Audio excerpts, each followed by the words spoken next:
मित्रांनो, तर आज व्हिडिओ बनवण्याचं कारण की मला एक प्रश्न पडलेला आहे आणि तुमच्याकडून जर उत्तर मिळालं तर बरं होईल. कारण भरपूर महिला ह्या स्टिचिंग आणि कटिंगवाल्या आहेत, म्हणजे टेलर आहेत. सो प्लीज मला सांगा, तर हा ब्लाऊज तब्बल 13 वर्ष जुना आहे, पण ह्याचे हुक अजूनही बेस्ट आहेत, टवटवीत आहेत, मस्त आहेत.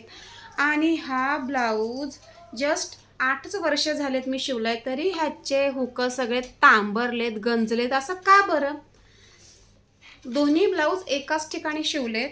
क्वालिटी खराब असते का मॉइश्चरमुळे असं होतंय का होते मला काही समजलं नाही.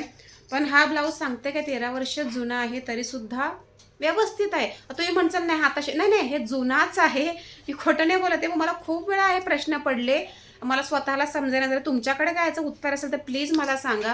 कारण अजूनही 5 वर्ष जुने काही ब्लाऊज आहेत ते शिवले, त्याचे पण हुक असेच गंजलेत.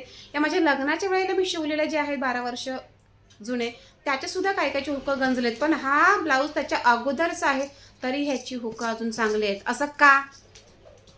Please comment.